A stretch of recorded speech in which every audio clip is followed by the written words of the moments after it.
finally meet you. Pleasure's all mine, man. Hey, I read the article about you in the pen down. You're one data-obsessed cat, man. Well, you can never have too much data. I'm glad you came. Look, this Shep thing, it's not going anywhere anytime soon. We're gonna need to put in some work to make sure it doesn't have a negative impact on the start of your career. Okay, yeah, so just like work hard, play well, make people forget Shep ever existed. Yes and no. Let's say we put you in the starting lineup tomorrow and you stumble a little bit. Normally, no big deal. But 68% of our fans wanted Shep, and of that 68%, 95% have a highly unfavorable opinion of you. Okay, so that's basically corporate speak for they hate my guts. Correct. Yeah. Which means it becomes a story. Papers in this town are out for blood. I'm sure you saw the top take segment. Oh, I did. Okay, look, there's no reason to think that you're not going to take off right out of the gate. But any hiccup in your play, and we've got a distraction on our hands. It's bad for your growth, bad for team chemistry, and it makes Phil Boyer look bad. He stuck his neck out for you on draft night. Okay, so what's the solution? Glad you asked. We focus on the fan base. We develop a strategy to win their affection. Okay, it sounds like my playing time is based on what? If I can make the fans like me or not? I know, it's ridiculous, but everything's connected. Okay. If we don't deal with this in a holistic manner, it could affect the bottom line. When the bottom line's affected, governors aren't happy. When the governors aren't happy, nobody's happy. I just want to be a pillar in the community. So if we can make that happen as part of that, I'm in. I don't want to do a bunch of PR fluff, though. Same page, 100%. Okay. And I've already talked to your team about all of this. Impressive group of people, by the way. And they're going to take the lead on it, but my door is always open. Freddie, I really appreciate your transparency, man. I'm just doing my job. Just doing my job. Believe me, it's an honor to work with someone as talented as you, MP. Really looking forward to seeing what we can accomplish together.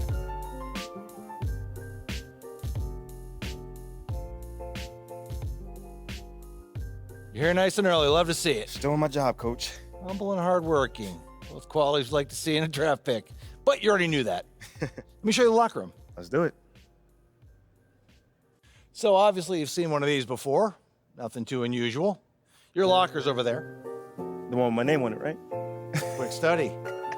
We put the starter's name on the whiteboard over here before every game. Coach likes to keep things regular, but obviously injuries happen. People perform or they don't, so it'll change from time to time. All right, well, hopefully it changes sooner rather than later. You keep doing the right things, you'll be there sooner than you think. Hey, that's the plan. Hey, come on, let me show you my office. Come on in.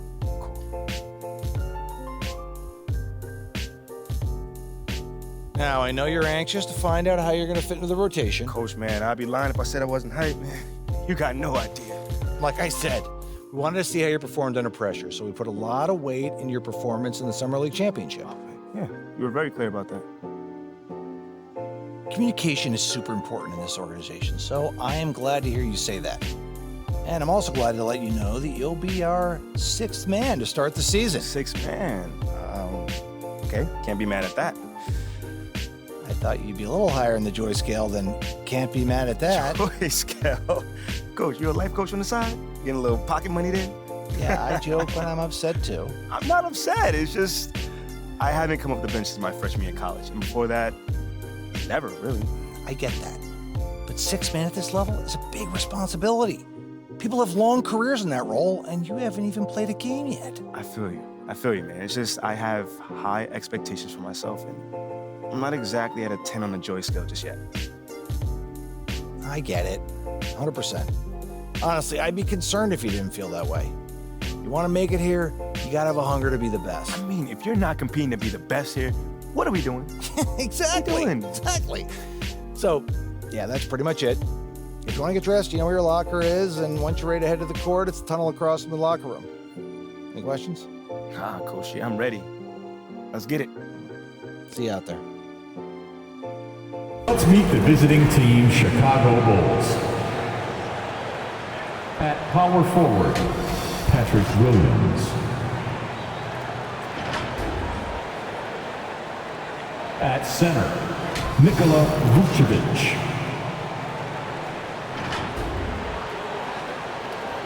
At point guard, Lonzo Ball.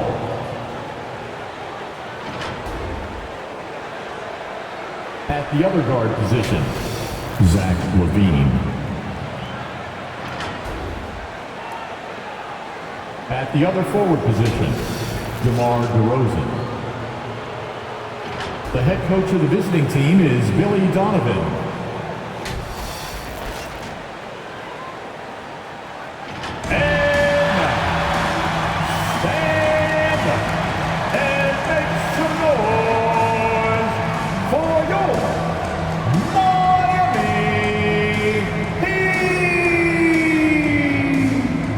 Number 16, Caleb Martin.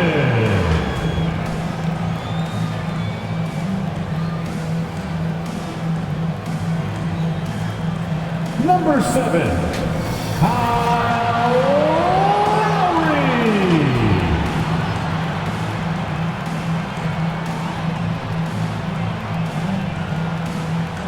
Number 14, Tyler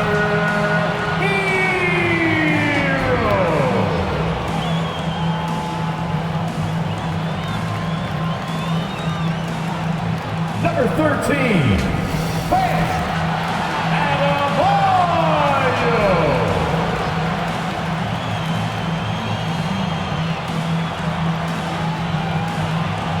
Number 22, Jimmy Butler.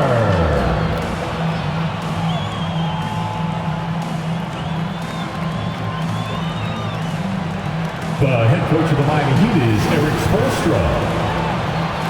Your Miami Heat. This is it. Opening day. The regular season is set to begin, and we're thrilled to bring you all the live action right here on 2K Sports. Joined by Greg Anthony, Steve Smith, and David Aldridge. This is Kevin Harlan. DA, take it away. Thank you, Kevin. Now, NBA debuts are always special, and MP is making his tonight. The 18th overall pick, MP still has a lot to prove. Now, one lead scout I spoke with said that MP was good in college, but his tools will not translate to this level. So some fans are already questioning this pick. Guys? I can see that. Thanks, David. Sounds like MP already has some critics. Yeah, but I think that'll help MP. Fuel him. Now let's take a look at the Bulls' opening lineup. Ball and LaVine are the guard set. Williams and Vucevic hold down the post for him. And it's DeRozan in at the 3 spot. And for Miami, at the guard spots, Lowry and Hero. Caleb Martin out there with Bam Adebayo. And it's Butler in at the small forward. And opening day is here. So, what are these players right now, Greg, feeling as they tip off this brand new season?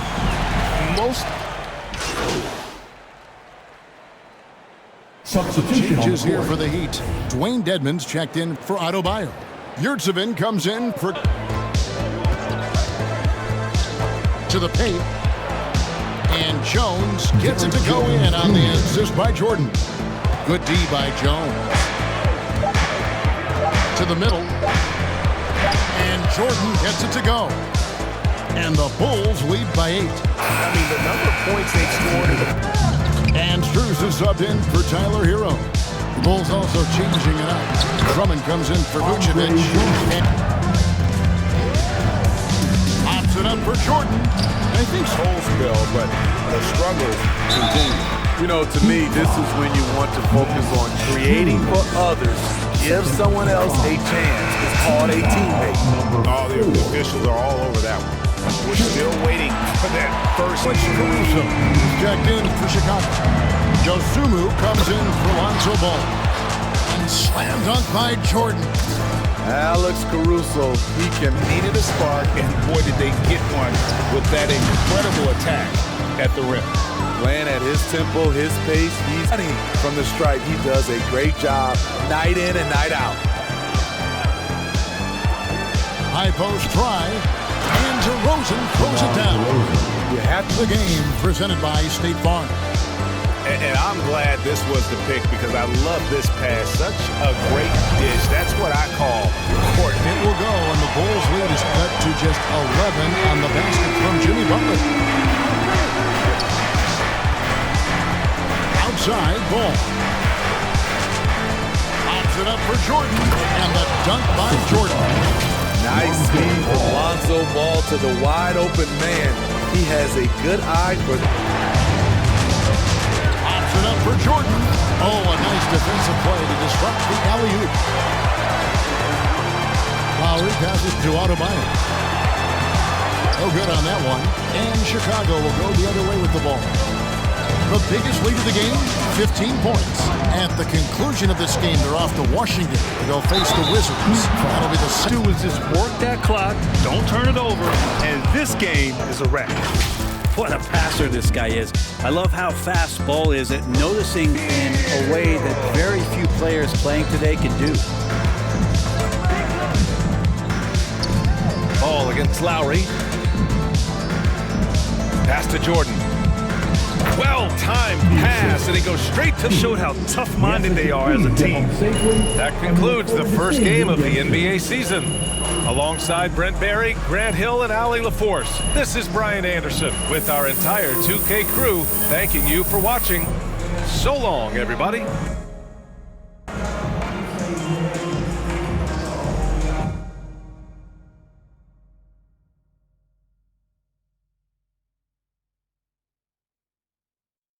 Fantastic win tonight, MP. Thanks, John. What was your favorite part of tonight's game?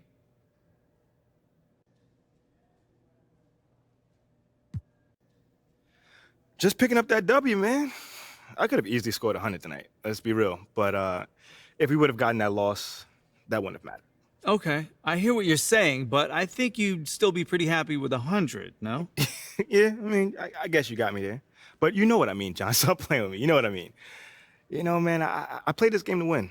So if it's great to have this feeling my first time on the NBA floor. Totally, and it looked like you were having a great time out there, too, so congrats again, MP.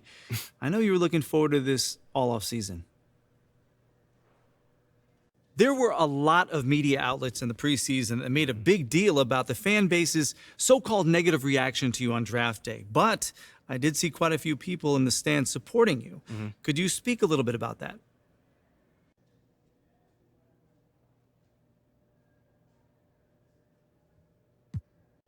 Community. Community is everything to me, so it's very important for me to have the fans on my side.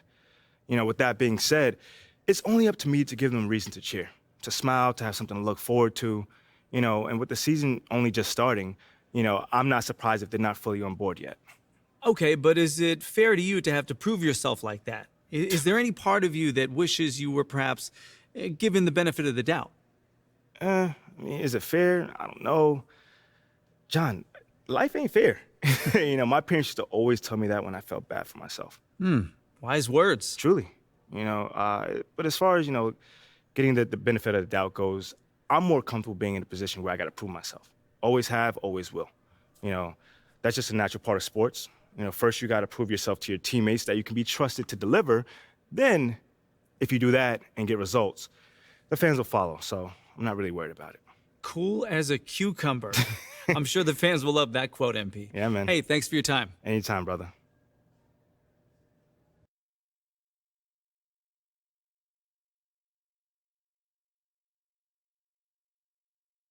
Okay, I will let him know. What up, Rick? You good? Hey, yeah, just got off the phone with Othello Akpem's assistant, and the big boss man wants to see you. What about? I mean, he's not one of those super hands-on GMs, is he? Nah, I mean, that's not really his reputation. So... Honestly, I don't know what this is about, man. I mean, I tried to press his assistant for some more info, but all he told me was that Coach Graves will be there, too.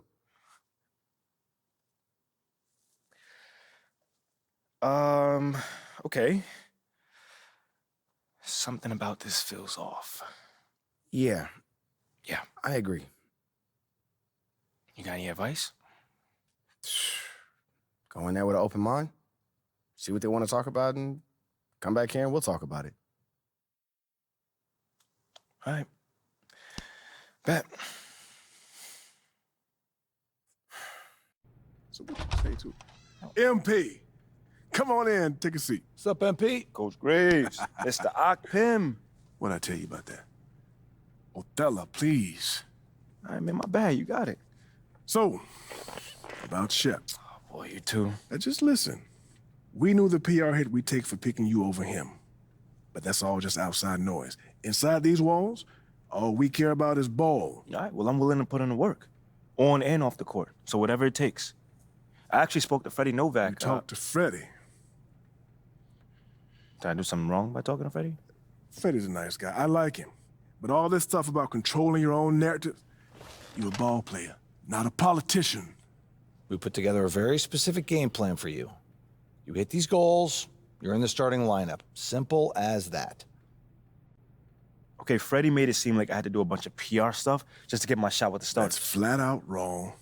This Shep stuff has nothing, I repeat, nothing to do with your playing time.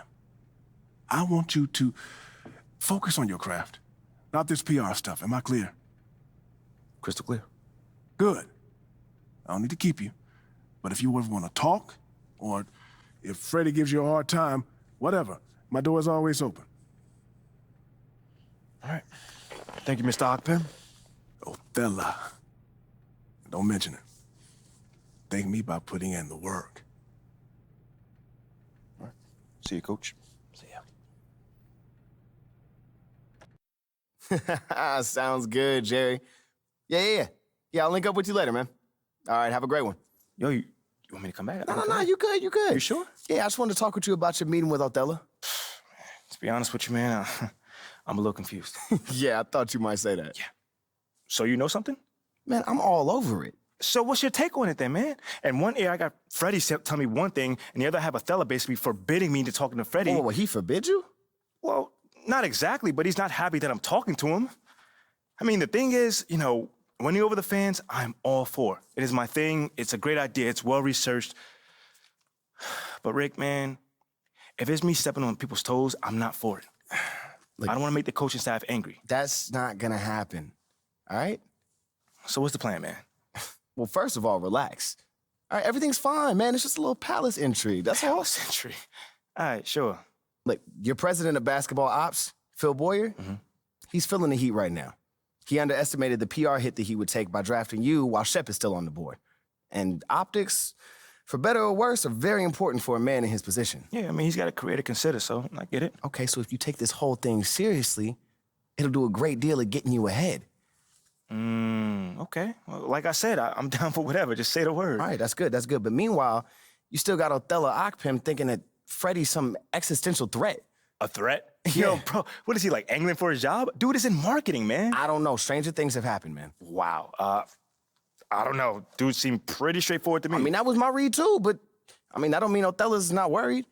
Look, the way he sees it, Phil's legacy is tied to you, which means that Freddie's got his ear because you come with a lot of media baggage. Okay, again, that part makes sense. Okay, plus you got the whole data-driven angle. And you got to remember, Othello's old school, like a real scouts and chalkboards type. Thinks that anybody with a computer's trying to push him out the league. Right. All right, so all I'm saying is you gotta walk a real fine line here, man. I mean, goes without saying, you have to perform. Yo, the funny thing is, that does not seem to be the focus right now at all. Like, you want the money, right? Hey. Then this all comes with it. Hey, I ain't complaining. I just think it's funny, man. Look, all this means is that we gotta be delicate, all right? So instead of launching this, full-on PR blitz, probably on the lines of what Freddie would want, let's dip our toes in this whole plan to win over the fans. I think I know what you're saying. You want slow plays. Slow played, exactly. All right. It's not like we won't do nothing. We'll just ease into it. Keep Othello and Freddie happy, which keeps Phil happy. Okay. Which makes us one big, happy, slightly dysfunctional family. Okay. It's all making sense now. So when we start, man? Well, Mila and Ashley are running point on this, so I'm sure they'll hit you up when they got something to say. Yo, let them know whenever, wherever, it don't matter. I'm there. I'm your guy. Let's get it. Okay, I get it. Look, in the meantime, you just focus on ball, all right? Hit the goals that Othello and Coach G gave you, win some games maybe, and we're going to be golden. Win some games? I'm just saying. Hey, that ain't no issue. Yeah, I ain't think it was going to be. All right, then. All right, get out there, man.